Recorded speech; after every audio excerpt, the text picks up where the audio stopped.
Well, this topic is rather historical, and I thought I'll take you through why this topic when we are discussing about race. So I'm going to introduce this topic that's quite familiar to most of us, the Peranakans, the Baba Nonyas, Baba Nonya community. And it is to showcase one of the earliest multicultural community in Southeast Asia. And they, of course, most of us will know that this community, the genesis of the community, is in the colonial trading centers in Southeast Asia with large populations and in the key ports. So if you look at it, it's Netherlands, East India. If you see this person, you don't want anything. Yeah, so it's like Batavia, Semarang, Surabaya, Cirebon. These are the centers that were important then as trading centers. And actually, if you look at the world today, very much Singapore is the hub for Southeast Asia in terms of like finance, trade, and of course, shipping. So, well, now, why do I introduce, why do I talk about this community? It's because maybe we can take a leaf out from this community and understand and make full use of our understanding of race and ethnicity, the good parts of it, and just to, you know, to fully get out the best benefit from this. So this is one image of a Baba, and of course a Nyonya, and we are very familiar with these images. But we are going to dwell a little bit deeper into the community, so that at least we'll be able to see how the benefits of being multicultural, and like what the earlier speaker, Dr. Matthew Matthews, spoke about cultural competencies, how you can get cultural competencies. So to understand the Peranakans in terms of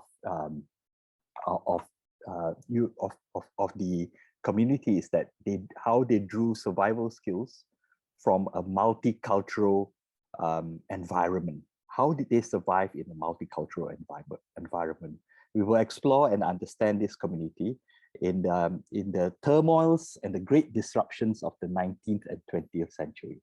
So I think it's very important for us to understand that today we live in an age where people talk about disruptions, but disruptions have been on since time immemorial. So in the 19th century and the 20th century, Singapore underwent a lot of great disruptions as well. And how the community, the Peranakans, managed to make good use of these disruptions as wind beneath their sails, okay? So when you talk about the disruptions, the most important disruption to me at that time would be the introduction of this of the steamship. For example, you no longer have to depend on the monsoon rains and winds to bring in different traders from different parts of the world. So trade was going on at any time, whenever, and all the time. Okay, so these were great disruptions. The disruption of telegraphy, which nowadays what we have as messages, WhatsApp messages, but in the past, telegraphy was a great disruption to the whole trading environment. You no longer have to depend on a letter that might take 2 months to arrive from the UK, from London, or 1 month to arrive from China before you make a decision. So it can be instantaneous. With telegraphy, it can be very fast. So these were great disruptions. And how did this community thrive? Okay, we will see how it thrived, and economically, politically. Basically, it's the issue of cultural competency. So if you look at cultural competency, you will find that what is cultural competency? You reflect that, you'll find that we will be able to reflect on the issues and experiences of others, and you're able to absorb what is useful within your own development and your own practice. So basically, we might of course have different racial labels on us, as in like coming from different racial groups, but we need to understand how the other racial group, what are the values that make them think, what are the priorities of that particular racial group. So we must look at the positive side, as in like how we can benefit from understanding our differences as humans. And of course, you know, we don't go around saying that. I mean, naturally, when you talk about labels like a certain race or ethnicity, To stereotype, it's not good, but since time immemorial, we have always grouped together people who share certain similar predilection, certain similar ethnicity, cultural practices. They will tend to group together, and we label, people accordingly. So when we do that, it's very important for us as as a successful, to be successful over artificial intelligence, for example, we must be able to see what makes a particular racial group tick, and then you must be able to adapt to that particular racial group. So in a way, if you look at the Peranakan community, how they manage to survive in many different worlds, in a native world in Southeast Asia, because they survived and thrived. When they deal with Chinese businesses, they could survive and thrive. When they deal with the European colonial powers, they could survive and thrive. So basically, these are the benefits that we don't look at a racial label or say that race is bad, therefore I'm red. I totally dismiss this out of hand. But it is something that you can use, and as a student and as a young adult, you should be able to cultivate these benefits and be able to use it well to become a world citizen, how you can reach out, beyond Southeast Asia. So let's look at it as a social inquiry. You can do your own library research. You can even look at how some of the key personalities of the Peranakan world, how they leveraged on their cross-cultural competence, their cultural capital, and a global mindset, and how they managed to be great leaders and great names in the different industries. So here are some of them: Tan Cheng Lock, Lee Kuan Yew, Wee Tiong Ham, Khaw Sim Bee, and Wu Lian Teh. I know some of the names you might be familiar with, and some you might not be so familiar with, but you could look, and now it's very easy to Google, like you could Google Wu Lian Teh. Who is this person, Wu Lian Teh? He was, and maybe we can further discuss if you are ever interested. Or Wee Tiong Ham. Who is Wee Tiong Ham, and why is he so important? Okay, right. So now the foundations of the community, as you know, the term Peranakan comes from the word anak, which means brought up, or from this domesticated here, that means as in the Nusantara, which is within the archipelago. Okay, so if you understand that the Peranakans were pluralistic in terms of their culture, their language, their customs, and even in their businesses, in their business ventures as well.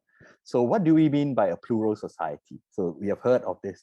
We are quite familiar with the term.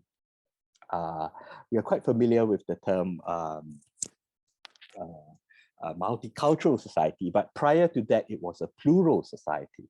Okay, it was coined by Furnivall in 1928, as in like where there are different communities, different societies, and they meet together in the marketplace, and they go back to their own enclaves, so to speak. So this is the concept of a plural society. But the Peranakans were able to bridge one community over another. Okay, right, from one to another. So now, so what was so different about the Peranakans? So if you look at how they survived in the plural society, you can basically see that this is a community or world that is like not very long ago, 100 years ago, where there were very many different communities, but the Peranakans were quite distinct from the different communities so they were not totally Chinese, neither were they totally Malay. So so you find that it is an embodiment of a multicultural person. So okay, so the Peranakans had the benefit of being conversant in the lingua franca of the day, Malay. They spoke Malay at home. They were quite conversant in English because their children were sent to English schools in Singapore, and Dutch in the Netherlands, Indies, or modern day Indonesia. So so this helped the Peranakans not just to excel, in business, in the local economy, but also when dealing with Western interests. So they were not just, so in a word, they were not just bilingual, but also bicultural. Okay, so we move from this concept of being bilingual to a bicultural person. So when you're bicultural or multicultural, then you are able to fully appreciate 100% of the intricacies of another culture. All right, okay. Now, the exploitation of modernity comes with, if you are multicultural, you think out of the box. You're no longer determined or hemmed in by whatever that you feel or you should reject. So you are able to get the best. You pick up the best from each of these things and manage to use them to your own benefit. Okay, so now I won't go into areas like what is Baba Malay or Penang Hokkien, but so I just showed you some of the books here, but we can talk about that later. This is a sample of a Malay letter.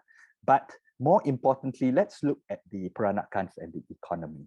So these are terms that we talk about today a lot, like first mover advantage. So the Peranakans were at the right place and at the right time as the global economy was just taking off and taking root in Malaysia and Singapore. So a big change was taking place, and the Peranakans were able to benefit in a very large, to a very large extent. It was no longer small-scale trading between China and Southeast Asia and Europe, but it grew, okay, to huge, to great proportions, okay. Now, what was important was that, of course, they had the capital, they had the connection, inclination, and aptitude to take this in hand. All right. So what happened? They used their connection and skills to facilitate trade between the native economy and the Europeans, okay, and the Chinese and the Europeans as well. So, for example, we take Wee Chong Ham. So in the background, you can see that this is the old Raffles Institution, which is currently the NUS School of Law. He endowed a building. He was a big donor. Now, what was so important about his company? His company was called Kiang Guan, okay? And Kiang Guan was the first professionally managed Chinese multinational. It was a multinational company. That means it grew up. It started in Surabaya and Semarang, and then it then had offices in Singapore, in Malaysia, in Bangkok, and it was professionally managed by Western managers. No, never before had a Chinese company been so different in its outlook. So that was what was so different about Wee Chong Ham's Kiang Guan. So if you want to know more, you can find out more about Wee Chong Ham. You can Google it, Google the information. Or Kosim B, for example. Kosim B was a very famous tin miner in modern day Phuket, Ranong. And his family, he married into the Thai nobility, and then his family straddled between Penang in British Malaya and Thailand. So he acted like a sort of someone who straddled two worlds, the native world as well as the colonial world. And using his family connections, he managed to build up an enterprise that was significant and huge. All right. Okay. Now, so what is important is this word inclination and aptitude. And I think as a student, you must be able to see how you can, by understanding race and the way that, certain races have certain ways of doing things. We do not dismiss it out of hand. We do not label it, or we do not criticize it, but we understand it. I think that's very important for you. So these are things that you should change your in a way. I hope to discuss this at length with you. So in a way, if you look at how the colonial schools, so the colonial schools were very popular with the Peranakans, and many of these colonial schools are still here today, and the Peranakans were send their children to these schools, and they have benefited from Western education to a large extent. At one point, at that time, in the 200 years ago, people were looking at Western education with great,